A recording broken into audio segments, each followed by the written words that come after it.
దయచేసి చెప్తున్నా, హైదరాబాద్ నుంచి వచ్చిన ఇవ్వాలి కానీ ఈ డ్రైవర్లను కండక్టర్లను నమ్మకుర్రి. బాటిల్ తీసుకో, 3 బాటిల్ పర్మిషన్ అని 3,000 దింగిరు, 3 బాటిల్ 3,000 పర్మిషన్ దింగిరు. ఒక్క బాటిల్ కూడా తీసుకోవద్దాం. నేను ఎంత వేస్ట్ అయినా అంటే చూడు. మరీ చెప్తున్నా,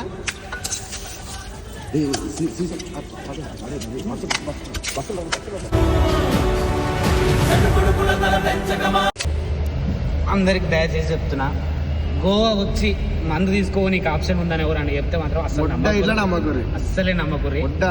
మేము 3 బాటిల్ పర్మిషన్ ఉందంటే బస్సులో 3 బాటిల్ తీసుకున్నాం. 1500 తీసుకున్నాం. 3 బాటిల్లకు 500 ఫైన్ రాపించుకున్నారు. పర్మిట్ అన్నారు, అదన్నారు, ఇదన్నారు. బస్ కాడికి వచ్చినాక బస్సు కూడా ఒప్పుకోలే. సరే పోనీ అని అట్లనే తీసుకొచ్చి కూర్చున్నాక చెక్ పోస్ట్ కాడ చెక్ చేస్తారు కంపల్సరీ. తీసుకోకురి, మునగకురి పైసలు. దయచేసి కారులని మాత్రం అస్సలు ఎవ్వడు నమ్మకుర్రి. నేను కారులు నమ్మకుర్రి, నమ్మినా కూడా నమ్మకుర్రి అంతే. ఇక నమ్మినా కూడా అని ముచ్చట లేదు. ప్లస్ ఇంకోటి ఏంటంటే హోల్సేల్ అని తీసుకోపోతారు. వైన్స్లలో హోల్సేల్ అని తీసుకోపోతారు. అని కమిషన్ వస్తుంది కాబట్టి వాడు 10 బాటిల్ కొనిపిస్తాడు. పర్మిషన్ ఉందని